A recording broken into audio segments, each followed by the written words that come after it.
வணக்கம் மக்களே, welcome to story drops. நான் உங்கள் யாஜிவ் சிரஞ்சீவி, தி அன்சங் ஹீரோ. உங்கள் கண்களை மூடுங்கள், இக்குறளுக்கு உங்கள் கற்பனையில் உயிர் கொடுங்கள். அத்தியாயம் 5. Chennai to Bangalore highway road, இரவு 11:40. நடந்த எல்லாத்தையும் அந்த பையனும் அந்த பொண்ணும் சீருக்கு எடுத்து சொல்லிக்கிட்டு இருக்காங்க. அதை கேட்ட சீரு, அப்புறம் அப்புறம் என்னாச்சு? அப்புறம் நீங்கள் மயங்கிட்டீங்க சார். நாங்கள் தான் உங்களை காப்பாற்றி காரில் கூட்டு வந்தோம். அப்போ உங்களை காப்பாற்ற வந்த என்ன நீங்கள் காப்பாற்றிட்டு போறீங்கன்னு சொல்ல வரீங்க? ஐயோ, அப்படிலாம் சொல்ல சார். சார், உங்களுக்கு எதுவுமே ஞாபகம் இல்லையா? அது நீங்கள் சொல்ல சொல்ல எல்லாம் நடந்த மாதிரி தான் இருக்குது. ஆனால் நான் எப்படி சண்டையெல்லாம் போட்டு உங்களை காப்பாற்றினேன்னு தான் தெரியல. எப்படியோ ரொம்ப தேங்க்ஸ் சார். அம்மா, உங்கள் பேர் என்ன பிரதர்? என் பேர் விக்ரம் சார். விக்ரம் பேரை சொன்னதும் விக்ரம் பக்கத்தில் இருக்கிற பொண்ணை சீரு பார்க்க, நான் சாக்ஷி. சாக்ஷி? அந்த பொண்ணோட பேரை கேட்டதும் சீரு ஒரு மாதிரி ஃபீல் ஆகுறான். என் அக்கா பேர் கூட சாக்ஷி தான், அதனால தான் உங்களை காப்பாற்றணும். என்ன சாக்ஷி இதை கேட்டதும் ஒரு ஸ்மைல் பண்ணுறா. அண்ணா, எங்களுக்கு ஒரு ஹெல்ப் பண்ண முடியுமா? என்ன, உங்கள் 2 பேருக்கும் கல்யாணம் பண்ணி வைக்கணுமா? ஐயோ அண்ணா, நாங்கள் லவ்வர்ஸ் இல்லை. இவன் என் பெரியப்பா பையன். நான் லவ் பண்ணுற பையனோட என்னை சேர்த்து வைக்க பாவம் இவன் ரிஸ்க் எடுக்கிறான். ஓ, பாருடா, சூப்பர் விக்ரம். தங்கச்சி மேலே ரொம்ப பாசமோ? விக்ரம் சீருவை பார்த்து ஒரு ஸ்மைல் பண்ணுறான். சரி சாக்ஷி, என்ன ஹெல்ப் வேணும்? அது அண்ணா, எங்களை பெங்களூரில் ட்ராப் பண்ண முடியுமா? எது, பெங்களூரா? இல்லை, நான் அவசரமாக காஞ்சிபுரம் போக வேண்டியது இருக்கே. அண்ணா ப்ளீஸ்ண்ணா, ரொம்ப பயமாக இருக்குண்ணா.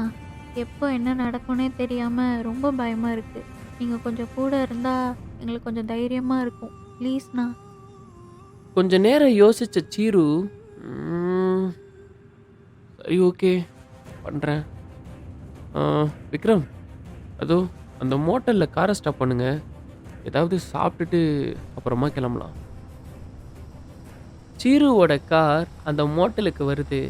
அந்த மோட்டலுக்கு வெளியில் ஒரு ரெட் கலர் BMW கார், அதுக்கு முன்னாடி ஒரு டாக்ஸி நின்றுக்கிட்டு இருக்கு. அதுக்கும் முன்னாடி சீருவோட காரை நிறுத்துறாங்க. எல்லாரும் காரை விட்டு கீழே இறங்குறாங்க. சீரு அந்த மோட்டலை பார்க்குறான். அந்த மோட்டல் நேம் ஹைவே மோட்டல்னு இருக்கு.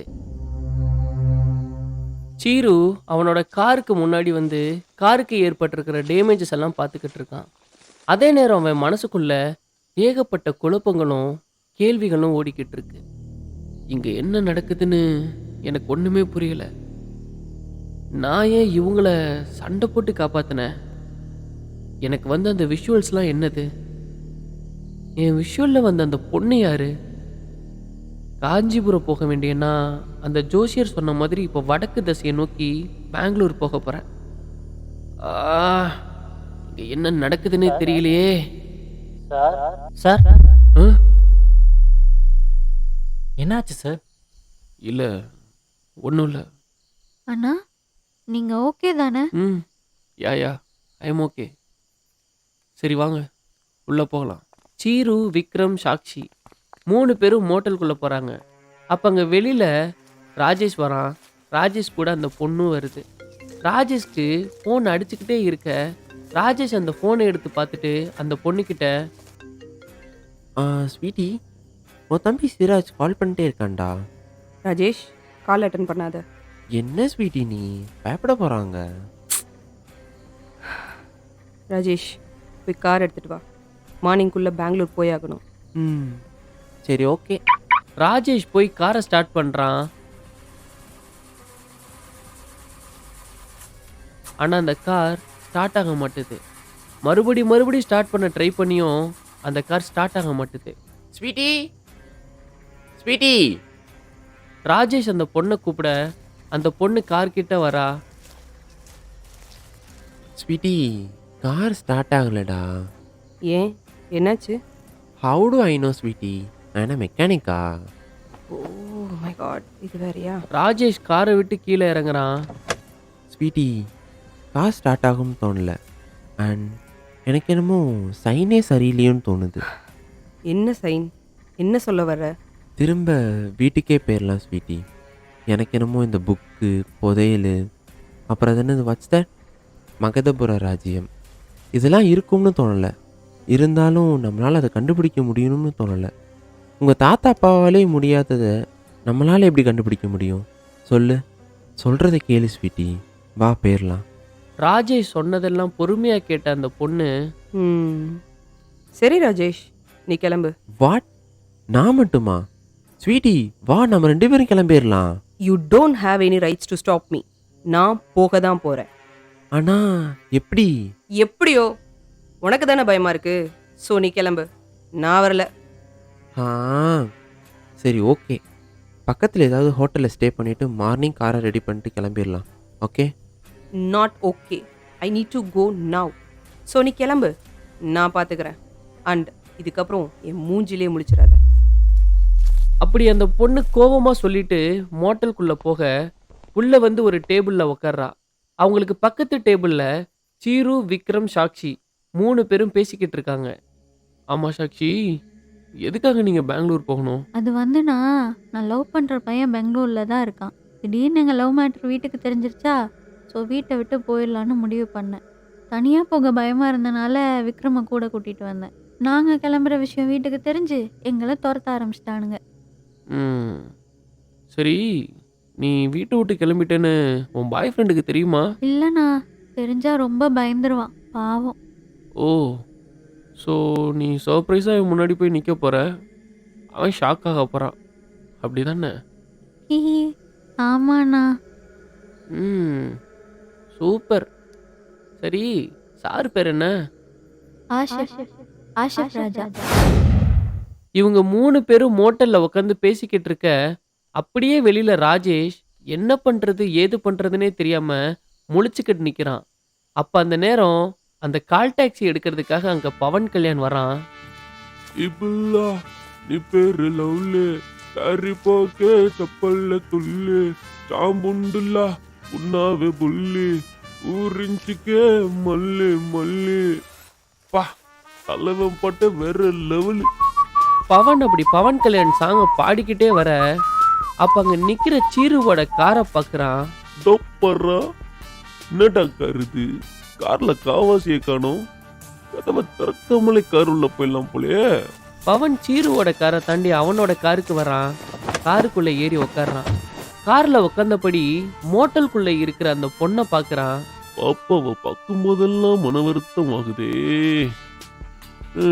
பாப்பாவும் மிஸ் ஆயிடுச்சு, 2 லட்சம் பணமும் மிஸ் ஆயிடுச்சு. ரைட்டு, கிளம்ப வேண்டியதான். பவன் அங்கிருந்து கிளம்புறதுக்காக காரை ஸ்டார்ட் பண்றான். ப்ரோ, நீயாடா? உனக்கு என்னடா ராசா ஓணும்? ராசா இல்லை ப்ரோ, ஐம் ராஜேஷ். சேர்றா, அதுக்கு என்ன? அதுக்கு ஒன்றும் இல்லை, பெங்களூர் போகணும், வரீங்களா? எது? கால் டாக்ஸி தானே, பெங்களூர் போகணும், வர முடியுமா? 2 days 50,000 தரேன். இதை கேட்டதும் பவன் மனசுக்குள்ள, கண்ணால் லட்டு தின்ன ஆசையா. ஆஹா, 2 நாள் அப்பா கூட டைம் ஸ்பெண்ட் பண்ண மாதிரியும் இருக்கும், அப்படியே அந்த 2 லட்சத்தை அச்சாவும் மாதிரியும் இருக்கும். காலையிலேயே சாப்பாட்டா. என்ன ப்ரோ யோசிக்கிறீங்க? சரி ஓகே, 1 lakh தரேன், வரீங்களா? கண்ணா 2 லட்டு தின்ன ஆசையா. போலாம் தல. That's great. Okay bro, just minute வந்துடுறேன். ராஜேஷ் அவன் ஃபோன் எடுத்து அவனோட ஃப்ரெண்டுக்கு கால் பண்ணி அவனோட காரை எடுத்துக்க சொல்றான். அப்படியே மோட்டலுக்குள்ள போய் அந்த பொண்ணை கூட்டிட்டு வெளியில வர்றான்.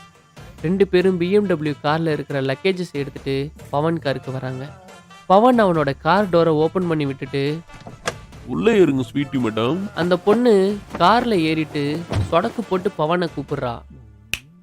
இன்னொரு தடவை ஸ்வீட்டின்னு கூப்பிட்ட பல்லு தெரிச்சிரும். தொப்பரா, ஸ்வீட்டிய ஸ்வீட்டின்னு கூப்பிடாம இஞ்சிட்டி நான் கூப்பிட முடியும்? நான் மேடம் நீங்க தளிர். தயிரா? நான் மேடம் நீயாரா தயிர் கேக்குறீங்க? பல்லு பூச்சிக்காதே. என்னோட நேம் தளிர். ஓ தளிர், இந்த நேம் கூட ஸ்வீட்டா தான் மேடம் இருக்குது. Shut up and drive. ஆ, எங்க பொண்ணு சொன்னா தானே போக முடியும். மகதபுர ராஜ்யம். எங்க? ராஜேஷ் இப்போ பெங்களூர் போ. அங்கே போயிட்டு எங்கன்னு அப்புறம் சொல்கிறேன். பவன் காரை ஸ்டார்ட் பண்றான். அந்த கார் பெங்களூரை நோக்கி போகுது. பின்னாடியே கொஞ்ச நேரத்துல சீருவோட காரும் பெங்களூரை நோக்கி கிளம்புது.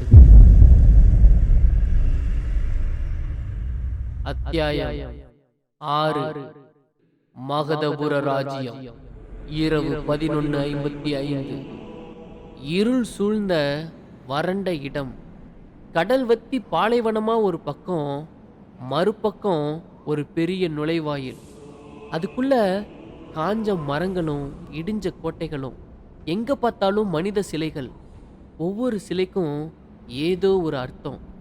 அந்த கோட்டையோட மைய பகுதியில வேள்விக்கான கட்டமைப்பு, அதுக்குள்ள பல காஞ்ச கட்டைகள், அதை சுத்தி 4 முனிவர் சிலைகள்.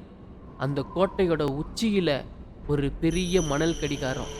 அந்த கடிகாரத்துல ஒரு பக்கம் இருந்து இன்னொரு பக்கத்துக்கு மணல் கொட்டிக்கிட்டு இருக்கு. கடைசி சிறு மணல் கொட்டி முடிய அந்த மணல் கடிகாரம் மறுபக்கம் திரும்புது. மணி இரவு 12 ஆகுது. மறைந்த சூரியன் எட்டி பார்க்க, பாலைவனத்துல கடல் அலைகள் கொந்தளிக்க, காஞ்ச மரத்துல இலைகளும் பூக்களும் பழங்களும் பூத்து குலுங்க, கோட்டைகள் பழைய நிலைக்கு திரும்புது.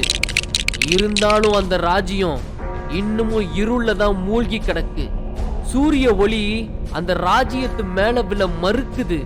வேள்வி பத்தி எரிய சுத்தி இருந்த சித்தர் சிலைகள் மனித உருவத்துக்கு மாறுது.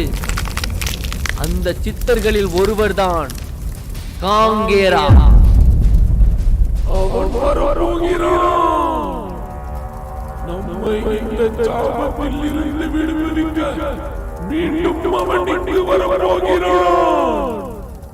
அந்த ரத்தின கல்லை அடைந்து இந்த சாம்ராஜ்யத்தை மீட்டெடுக்க அவன் மீண்டும் வரப்போகிறான்.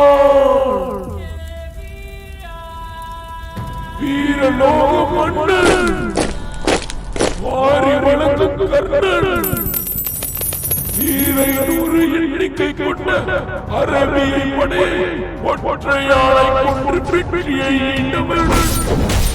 தவறடைந்த தன் தந்தையின் சிரசை கொய்து தனக்கான முடிசூடி அரியணையில் அமர்ந்த நம் அரசன் சாமான் சிறுநீரி விக்ரமன். இச்சாபத்தில் இருந்து நம்மை மீட்டெடுக்க மீண்டும் வரப்போகிறான்.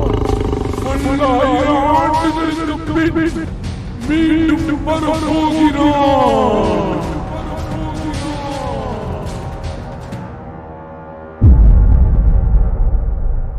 இந்த ராஜ்யத்து மேல விழுந்த சாபம் என்ன? சிரஞ்சீவி விக்ரமன் கண்டெடுக்க போற ரத்தினக்கல்லின் ரகசியம் என்ன? சீருக்கும் சிரஞ்சீவி விக்ரமனுக்கும் என்ன சம்பந்தம்? இனி வரும் அத்தியாயங்களில் தொடரும். இந்த வீடியோ உங்களுக்கு பிடிச்சிருந்தா லைக் பண்ணுங்க, உங்க ஃப்ரெண்ட்ஸுக்கு ஷேர் பண்ணுங்க, உங்க கருத்துக்களை கீழே இருக்கிற கமெண்ட் பாக்ஸில் பிங் பண்ணுங்க. மறக்காம நம்ம ஸ்டோரி டிராப் சேனலுக்கு சப்ஸ்கிரைப் பண்ணுங்க. நன்றி.